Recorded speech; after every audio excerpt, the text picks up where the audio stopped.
Even get to cross.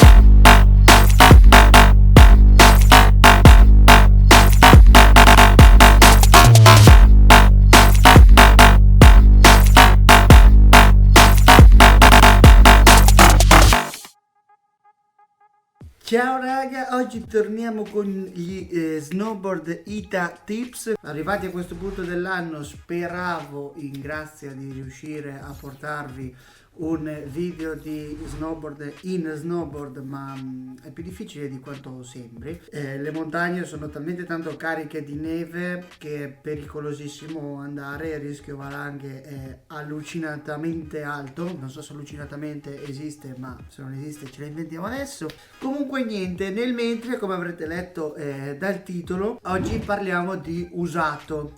Perché ricevo tantissimi messaggi da voi che mi chiedono: Sbandio, guarda, devo prendere questi usati, come sono? Devo prendere la tavola usata, cosa cerco? Devo prendere questo usato, cosa guardo, bla bla bla. E quindi ho detto: sapete che c'è? Fammi un video. Ovviamente quello che dico, come al solito, è una mia opinione, nel senso basata sulla mia esperienza. Non è che dovete prendere tutto quello che dico come se fosse la Bibbia dei consigli dello snowboard, ma appunto sono consigli che do io, perché in base alla mia esperienza e a quello che so io per esempio faccio così. Poi dopo, se qualcuno che fa diversamente si trova bene, ben venga, sono molto contento per lui. Ci dica nei commenti che cosa sbaglio, anzi che cosa sbaglierò, perché non ho ancora detto niente. Comunque nada, partiamo dall'abbigliamento. Secondo me l'abbigliamento usato snowboard può essere molto figo. Il discorso è che se è tenuto bene e non è molto vecchio, magari ha una stagione o 2 stagioni alle spalle,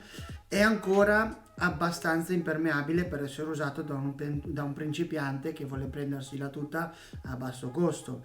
Perché il discorso delle colonne e dell'impermeabilità che abbiamo visto in qualche video fa, e che se non avete visto ve lo lascio qui in alto a destra, cambia a seconda del tempo. Cioè nel tempo può essere meno impermeabile, può incominciare a lasciare un po' questo principio di impermeabilità. E quindi se comprate dei pantaloni o delle giacche che sono un po' vecchiotte, potrebbe darsi che tengano l'acqua peggio. Poi ovviamente dovete valutare che non abbiano rotture, che abbiano le tasche non rotte, che abbiano tutto il loro posto e che siano in buono stato. E se dovete farveli spedire, fatevi mandare magari un video dove li indossano o tante foto per capire appunto se sono in buono stato oppure no. Secondo me un abbigliamento, un pantalone usato potete prenderlo tranquillamente. Io starei su un budget di massimo 100-150 euro se proprio la roba è in ottimo stato, perché se costa di più,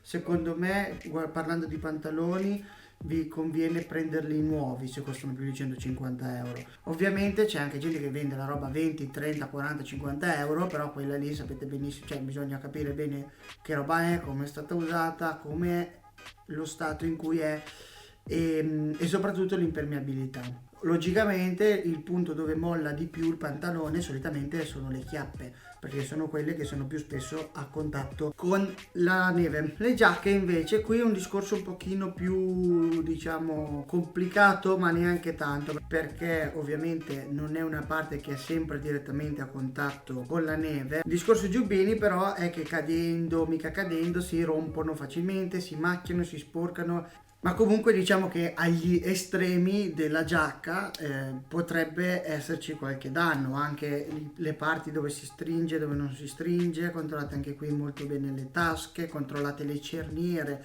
Le cerniere sono la prima cosa che si distrugge, quindi controllate che siano in buono stato, perché se non sono in buono stato sostituirle non è che costa tantissimo, si può fare tranquillamente, però se non si devono sostituire tanto meglio. Poi vi sconsiglio invece l'acquisto di guanti, paracolli, cuffie, uno per un discorso igienico che fa un po' schifo, e due perché è un po' un casino da capire come sono tenute, mica tenute, cioè poi sono robe che costano talmente poco che secondo me vi conviene davvero prenderle nuove quelle lì. E comunque penso di aver detto tutto. Poi dopo, per quanto riguarda l'intimo sportivo, lì raga io vi sconsiglio di comprarlo, perché cioè per me fa schifo, nel senso metterci esserci in abbigliamento tecnico sportivo di qualcun altro. Il discorso cambia invece quando parliamo di attrezzatura sportiva, quindi per quanto riguarda scarponi, tavola e attacchi. A meno che voi non conosciate personalmente qualcuno che vi venda dell'attrezzatura sportiva cioè di questo tipo,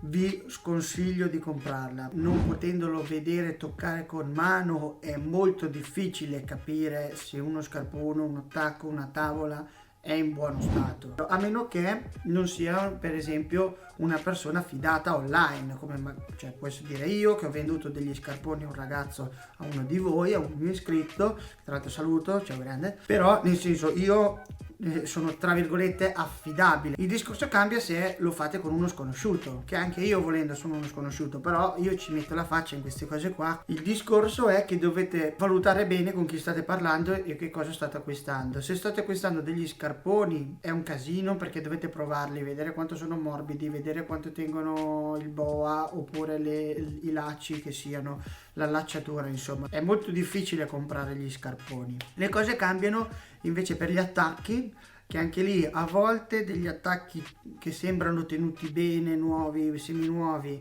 sono peggio di attacchi invece magari un pochino più usurati, per il discorso dei materiali. Magari uno vi vende degli attacchi di plastica o plasticosi che non tengono più le cricche, che si sono ammorbiditi troppo, che sono molli, e voi non ve ne accorgete mica da una foto, è molto difficile.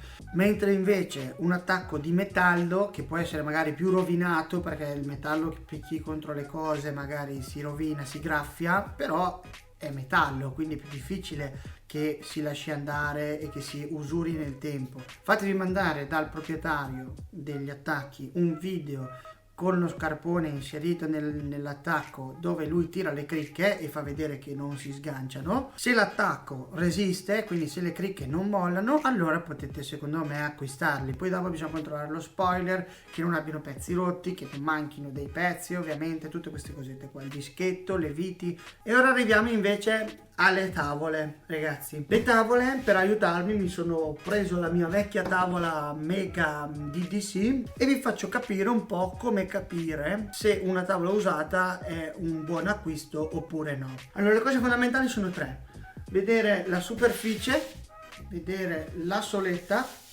e vedere la lamina, ok? Allora, partiamo dalla superficie.